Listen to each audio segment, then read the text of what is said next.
नमस्कार सर्वांना. आता मागच्या तासामध्ये आपण भोली या धड्याचा पार्ट 1 पाहिला होता. आता त्याचा पार्ट 2 आपण पाहूया. तर आपला धडा जो आहे बघा इथपर्यंत आला होता. ठीक आहे. पुढं त्याचं भाग असा आहे पार्ट 2.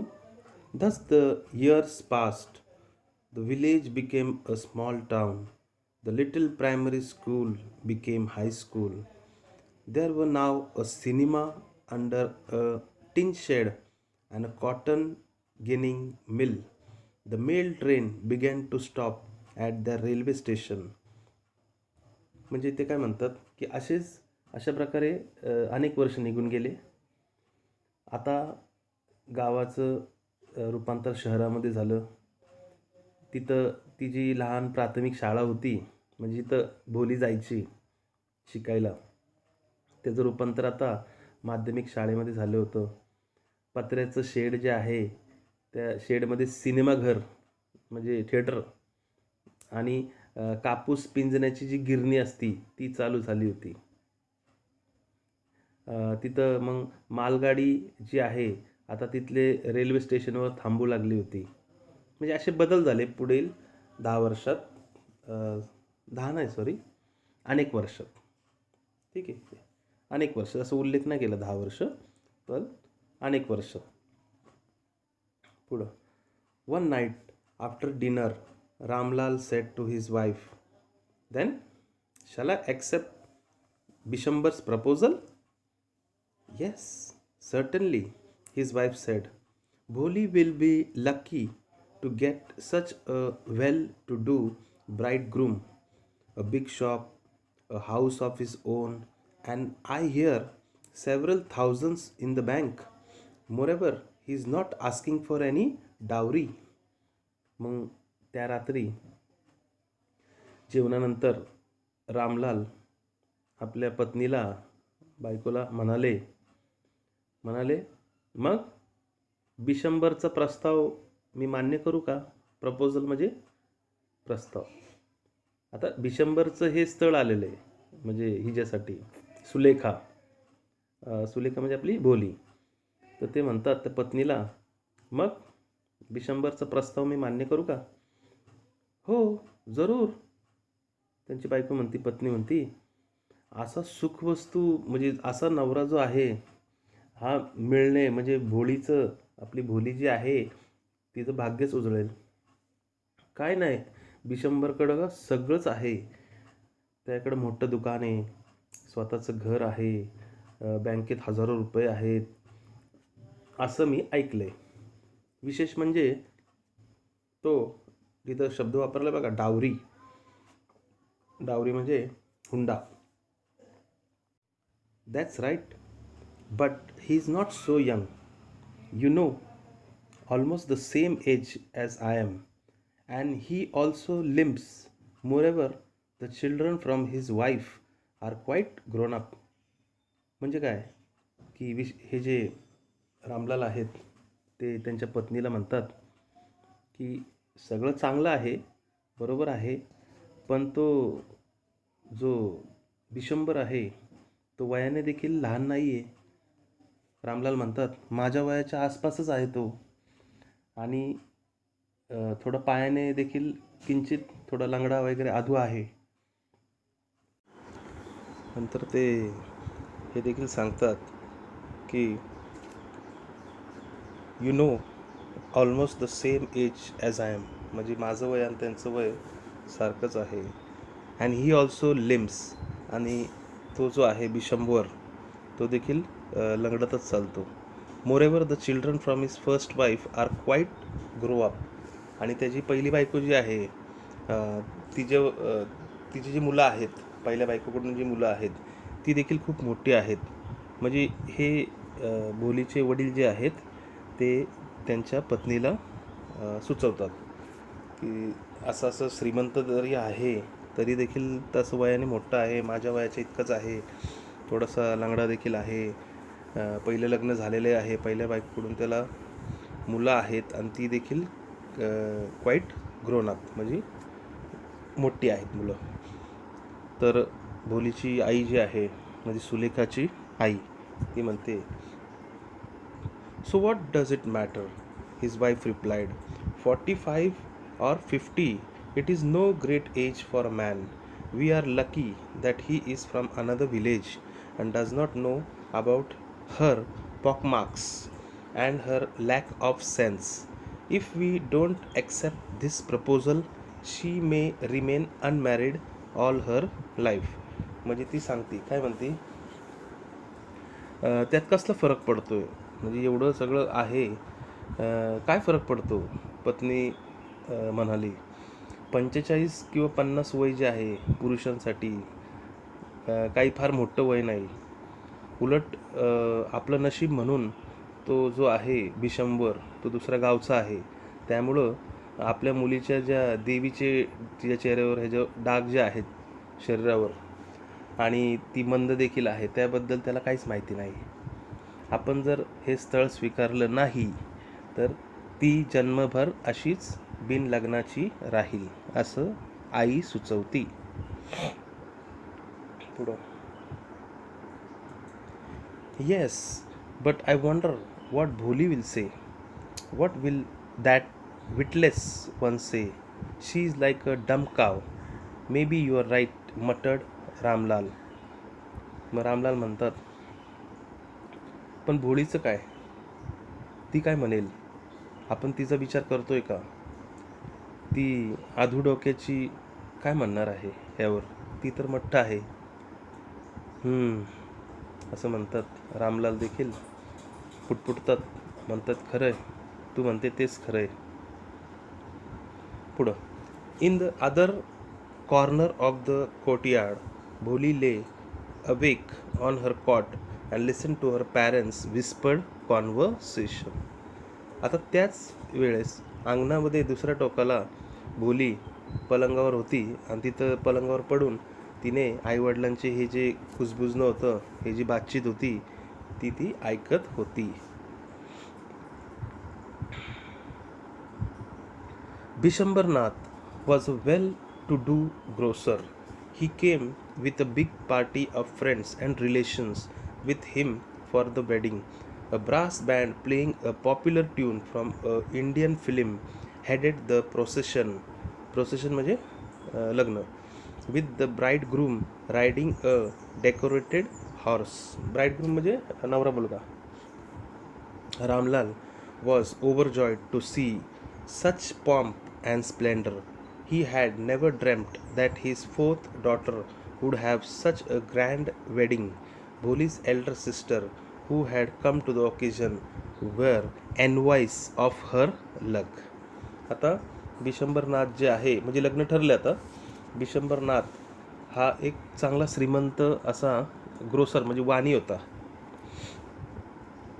तो त्याच्या बऱ्याचशा मित्रमंडळींबरोबर आणि नातलग जे आहेत, नातेवाईक जे आहेत त्यांना घेऊन, त्यांचा म्हणजे सगळा लवाजमा घेऊन लग्नासाठी आला. मिरवणूक देखील होती. मिरवणुकीसमोर त्यांनी बँड होतं म्हणजे ब्रास बँड म्हणजे पितळी बँड. लक्षात, पितळी बँड जे आहे, बँडवर मस्त गाणं म्हणजे लोकप्रिय गाणी सिनेमातली, हिंदी चित्रपटातील ती वाजत होती. आणि नवरा मुलगा मी सांगितलं मागाशी तो ब्राईड ग्रूम त्याला म्हणतात इंग्लिशमध्ये, सजवलेल्या घोड्यावर बसून पाठीमागून येत होता. तो सगळा जो थाटमाट पाहून रामलाल खूप खुश झाला. आपल्या चौथ्या मुलीचे इतक्या धामधुमीत लग्न होईल असं त्याला स्वप्नात देखील वाटलं नव्हतं. लग्नाला आलेल्या भोळीची जी थोरली बहीण आहे हे सगळं थाट पाहून थोडा तिला हेवाच वाटला. हेवा म्हणजे तिथं बघा ब्लॅकमध्ये दिला शब्द एनव्हियस ऑफ हर लक. लक म्हणजे काय, तिचं हे नशीब. तिचं थाट, तिचं नशीब पाहून म्हणजे तिला थोडा हेवा वाटला मोठ्या मुलीला. पुढं, when the auspicious moment came, the priest said, bring the bride. Bride म्हणजे नवरी मुलगी. Bholi, clad in a red silken bridal dress, was led to bride's place near the sacred fire. Garland the bride, one of his friends, prompted Bishambar Nath. पुढं काय झालं, लग्नाचा मुहूर्त जो आहे जवळ आला तेव्हा ते प्रीस्ट म्हणजे आपले भटजी लोक, भटजी जे आहे ते म्हणाले वधूला घेऊन या, म्हणजे ब्राईडला घेऊन या. रेशमी लाल अशी साडी वगैरे तिने घातली होती, म्हणजे वस्त्र तिने परिधान केलं होतं आणि भोलीला यज्ञाजवळ वरापाशी आणण्यात आलं. तेव्हाच विशंभरचा एक मित्र जो आहे, मित्रापैकी एक म्हणाला की वधूला माळ घाल रे, थोडंसं चिडवण्यासाठी वगैरे. पुढं, the bridegroom lifted the garland of yellow marigolds. A woman slipped back the silken veil from the bride's face. Bishambar took a quick glance. The garland remained poised in his hands. The bride slowly pulled down the wheel over her face. "Have you seen her?" said Bishambar to the friend next to him. "She has pockmarks on her face." आणि तेवढ्यात काय झालं की मित्र म्हणाला असं मजेमध्ये, वधूला माळ घाल रे. तर जो वर आहे बिशमनाथ, वराने पिवळ्या झेंडूची जी फुलं आहे त्याचा हार होता त्याकडं, तो वर उचलला. एकेने वधूच्या चेहऱ्यावरील घुंगट जे आहे, म्हणजे रेशमी घुंगट जे आहे ते मागं केलं आणि बिशंबरला भोलीचा सुलेखाचा चेहरा दिसला. त्याने नजर टाकली आणि तो हार घेऊन तसाच उभा राहिला. का? वधूने अलगद मग काय केलं, ते चेहरा लपवला, म्हणजे घुंगट खाली घेतलं. मग बिशंबर म्हणाला मित्राला, "तू तिला बघितलंस का रे? तिच्या चेहऱ्यावर देवीचे व्रण आहेत, म्हणजे पॉकमार्क्स म्हणजे देवीचे व्रण." तर मित्र म्हणतो, "so what, you are not young either, maybe, but if I am to marry her father must give me 5,000 rupees." परंतु बिशंबर काय म्हणतो, त्या मित्राला म्हणतो की बघ बाबा, तिच्या चेहऱ्यावर असं हे काय व्रण आहेत देवीचे. मित्र म्हणला, "मग काय झालं, तू तरी कुठं तरुण आहे, तू मोठाच आहे वयाने तिच्यापेक्षा." "नसेल, पण मी तिच्याशी लग्न करावं असं जर वाटत असेल तिच्या वडिलांना, तर त्या वडिलांनी मला 5,000 रुपये दिले पाहिजे." म्हणजे बघा, आता ऐन लग्नाच्या वेळेस अशी मागणी. पुढं, 5,000 रुपये मुलांनो त्या काळी आणि गरिबांसाठी खूप मोठी रक्कम आहे, लक्षात ठेवा. पुढं, रामलालने पुढे होऊन आपला मान, म्हणजे हे बघा, tears streaming down his face. Ramlal went in, open the safe and counted out the notes. He place the bundle at the bridegroom's feet. आता रामलाल काय करणार,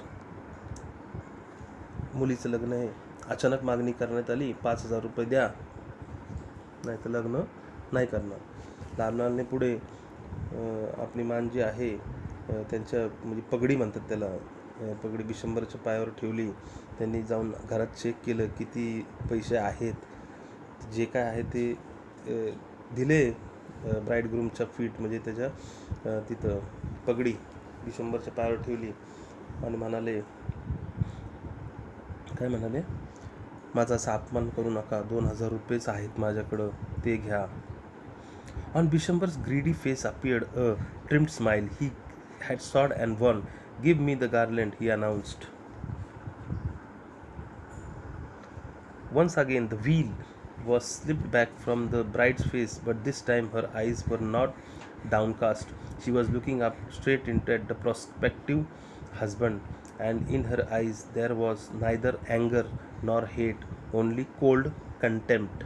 म्हणजे काय की त्यांच्याकडं काय 5,000 रुपये नव्हते, जे काय होते त्यांनी ते जाऊन आतमध्ये जाऊन त्यांचं जे कपाट आहे तिथं ते पैसे मोजले, तर त्याकडे जास्तीत जास्त 2,000 रुपये होते. ते म्हणलं माझ्याकडे 2,000 रुपये आहेत. तो म्हणतो, "नाही, 5,000, नाहीतर आम्ही परत जातो, तुमची मुलगी तुमच्याकडे ठेवा." म्हणजे ॲक्च्युली त्याला म्हणजे कळालं का तुम्हाला, तिच्या चेहऱ्यावर ते व्रण होते, म्हणजे हा एवढा वयाने मोठा आहे तिच्यापेक्षा, तरी देखील हे तयार आहेत मात्र त्याला आता लग्न करायचं नाही, कारण तिच्या चेहऱ्यावर देवीचे व्रण आहेत. मग आता ते लग्न कसं मोडायचं, तर त्यांना माहिती आहे यांच्याकडे एवढे पैसे नसणार आहे. मग अशी मागणी केली तर ॲटोमॅटिकली मग ते लग्न मोडलं जाईल.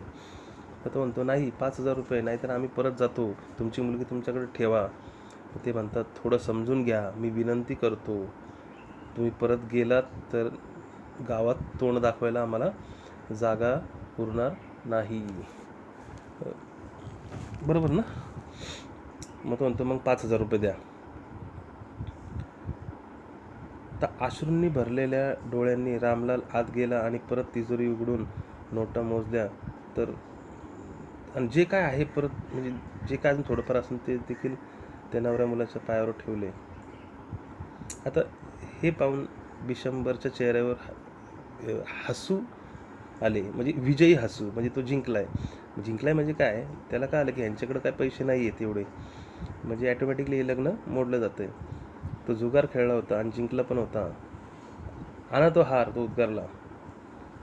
पुढं नाही, हेच आत्ता वाचलं. Once again the veil was slap back from the bride's face, but this time her eyes were not ड्राउकास्ट.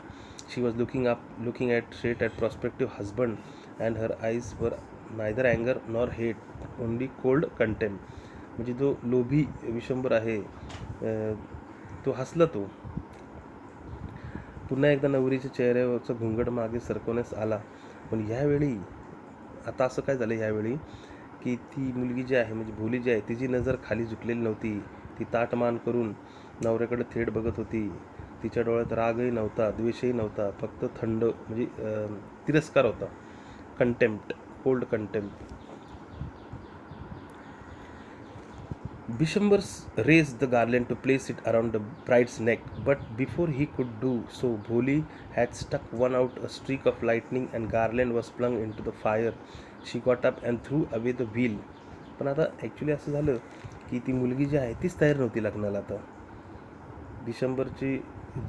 बिशंबरने नवरीची जे गळ्यात हार घालण्यासाठी तो ॲक्च्युली तयार झाला, पण भोळी जी आहे हाताच्या एका म्हणजे फटकाऱ्याशी तो हार जो आहे तिने असं ढकलला, म्हणजे फेकला, अग्नीत जाऊन पडला. ती उठली आणि तिने घुंगड देखील फेकून दिला आणि म्हणाली, पिताजी, said Bholi in a clear, loud voice, and her father, mother, sisters, brothers, relations, and neighbors were startled to hear her speak without even the slightest tremor. ती म्हणाली पिताजी. बघा, हिंदी शब्द इंग्लिशमध्ये आहे, लक्षात ठेवा. पिताजी. स्पष्ट बोलली ती, म्हणजे क्लिअर बोलली. किंचितही न डगमगता, चाचरता ती म्हणाली सगळ्यांसमोर, म्हणजे तिचे वडील, आई, बहीण, भाऊ, नातेवाईक आणि शेजारी पाजारी जे आहेत ते सगळे म्हणजे त्यांच्यासमोर बोलले. आणि ते हे झाले, आश्चर्यचकित झाले, कारण एवढी भोली बोलू शकते हे देखील त्यांना आश्चर्य वाटत. पिताजी, take back your money, I am not going to marry this man. पिताजी, तुमचे हे पैसे परत घ्या, मी या माणसाशी लग्न करणार नाही. पिताजी, ये पैसा वापस ले लो, मैं इस आदमी से शादी नहीं कर सकती. असंच असेल ना हिंदीमध्ये. तर पुढं Ramlal was thunderstruck. The guests began to whisper, so shameless, so ugly, and so shameless. Bholi, are you crazy? Shouted Ramlal. You want to disgrace your family? Have some regard for our izzat. म्हणजे ते म्हणतात भोली म्हणते ना, पिताजी तुमचे पैसे परत घ्या, मी या माणसाशी लग्न करणार नाही. रामलाल हे ऐकून थंडरस्ट्रक म्हणजे थक्क होतात. किती निर्लज्ज आहे तू, बेशरम आहेस. पाहुणे देखील कुजबुजू लागले असे शब्द. तुला वेड लागले का भोली? रामलाल ओरडले. तुला तुझ्या कुटुंबाची लाज घालवायची आहे का? आमच्या इज्जतीचा जरा तरी विचार कर. पुढं, for the sake of your इज्जत, said Bholi, I was willing to marry this lame old man, but I will not have such a mean, greedy and contemptible coward as my husband. I won't. म्हणजे ती म्हणते, तुमचा इज्जतीचा विचार केला म्हणूनच मी actually तयार झाली होती. बोली म्हणाली, मी या लंगड्या म्हाताऱ्याशी लग्न करायला तयार झाली होती ह्याच कारणामुळं, कारण मला माझ्या वडिलांची इज्जत प्यारी होती. पण असं नीच, लालची आणि भित्रा माणूस माझा नवरा म्हणून मी स्वीकारू शकत नाही. अजिबात नाही, अजिबात नाही, अजिबात नाही. म्हणजे I won't. What a shameless girl. We all thought she was a harmless, dumb cow. म्हणजे सगळे म्हणायला लागले किती निर्लज्ज मुलगी आहे. आम्हाला असं वाटत होतं की म्हणजे ही मठ्ठ आहे, निरुपद्रवी, मी काय कामाची नाही असं. बोली turned violently on the old woman. Yes, auntie, you are right. You all thought I was a dump-driven cow. That's why you wanted to hand me over this heartless creature. But now the dumb cow, the stammering fool, is speaking. Do you want to hear more? ती म्हणाली, अरे बापरे, विमानाचा आवाज येतोय. थांबा जरा 2 मिनटं. येतो का विमानाचा आवाज?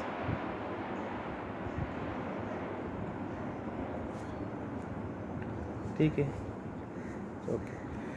ती म्हणाली की ती स्त्री बोलती, त्या स्त्रीकडे बघून ती म्हणती, आंटी तुमचं म्हणणं बरोबर आहे.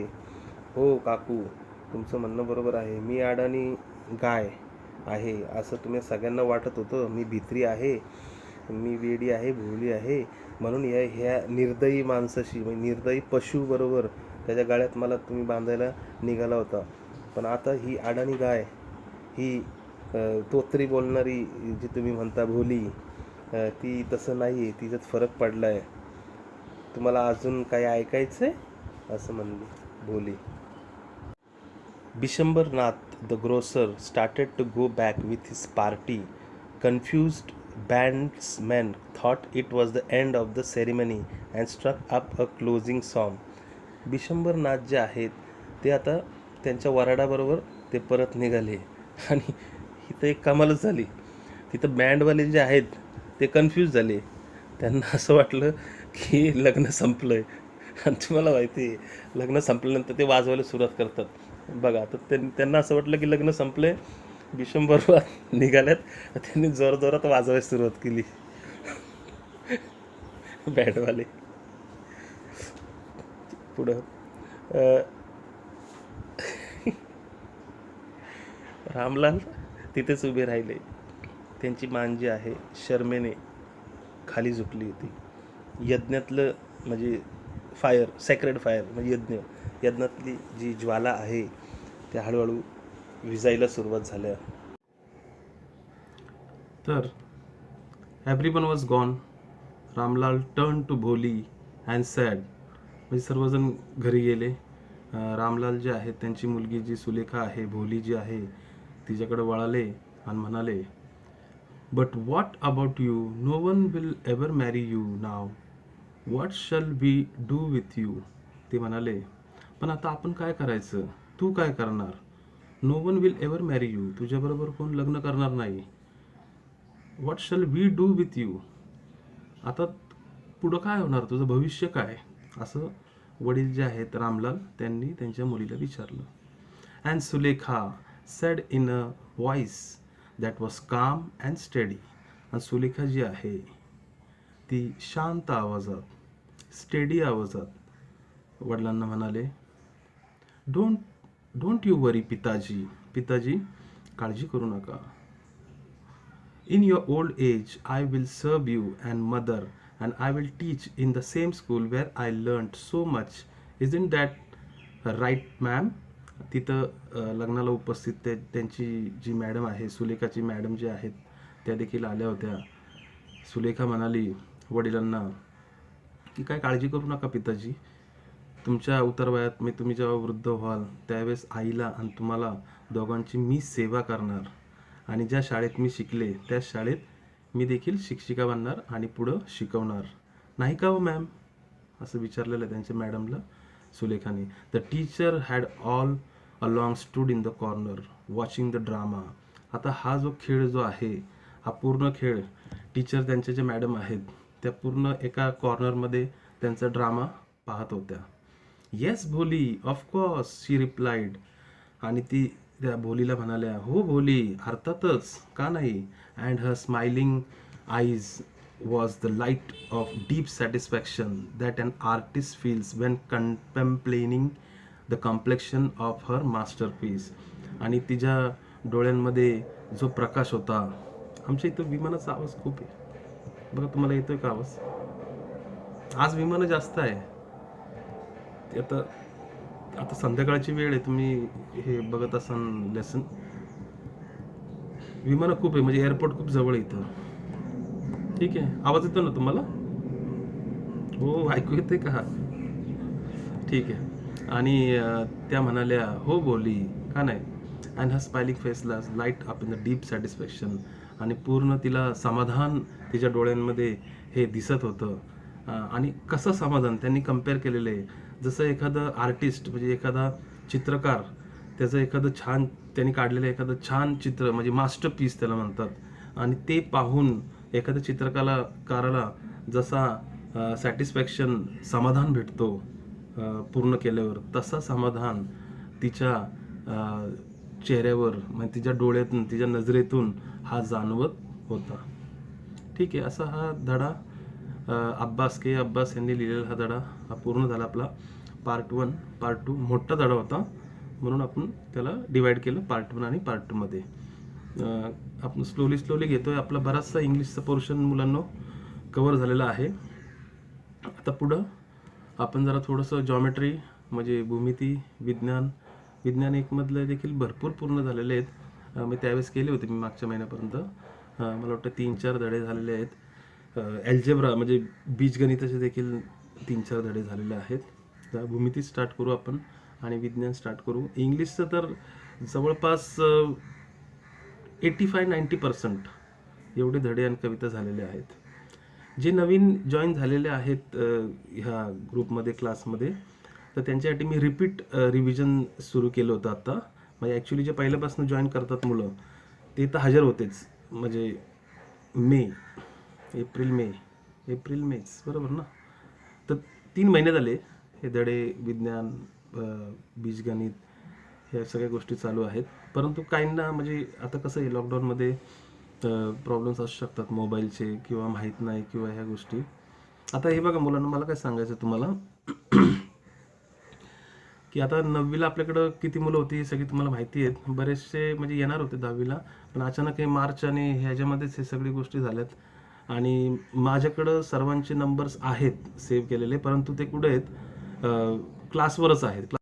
मी काय सांगत होतो की क्लासमध्ये आता तिकडं तर सगळं हेच आहे ना, म्हणजे लॉकडाऊनच चालू आहे आणि जाता येत नाही तिकडं, सुरू करता येत नाही या गोष्टी. सर्व मुलांचे नंबर्स जे मोबाईल नंबर्स आहेत ते आहेत माझ्याकडे डायरीमध्ये क्लासमध्ये.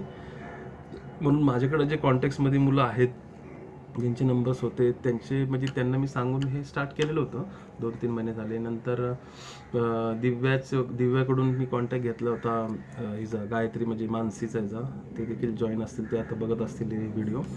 तर इतर मुलं जे आहेत त्यांचे नंबर्स माझ्याकडे नाही आहेत. तुमच्याकडे असेल तुम्ही त्यांना सांगा की क्लास चालू आहे.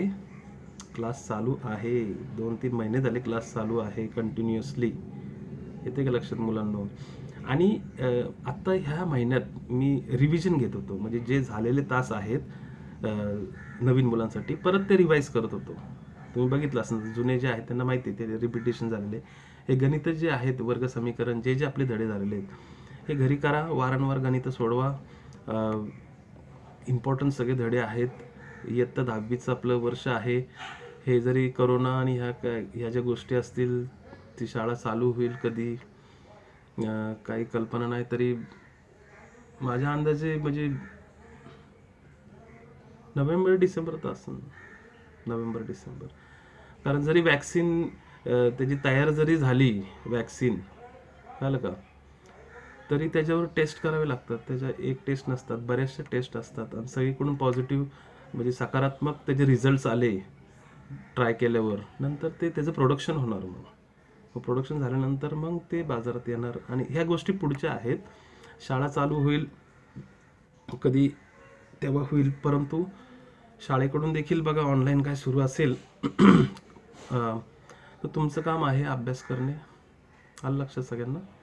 तर अभ्यास करत राहा. आणि ज्या मुलांचे नंबर्स तुमच्याकडे आहेत आणि त्यांचे काय त्यांना असं वाटत असेल ना तर क्लास बंदच आहे, नाही क्लास चालू आहे, सर्व चालू आहे ऑनलाईन. त्यांना माहीत नसेल तर त्यांना तुम्ही सांगा, त्यांना मी जॉईन करून घेतो ग्रुपमध्ये. आणि नंतर त्यांना हे मागचे तास जे आहेत वेगळा टायमिंग देऊन त्यांना परत ते रिपिटेशन मला करावंच लागेल. आणि पुढचे आता जे आहेत ते कंटिन्यूस त्याला पुढचे तास त्यांना होतील, म्हणजे पुढचे जे काय आहेत गणिताचे किंवा भूमितीचे. येते लक्षात? अन्य काय अडचणी असतील तर तुम्ही मला व्हॉट्सॲपवर, पर्सनल व्हॉट्सॲपवर मेसेज करून सांगू शकता. ठीक आहे, हा धडा आपला झालेला आहे, पुढं कंटिन्यू राहील. ठीक आहे, चलो ठीक, बाय.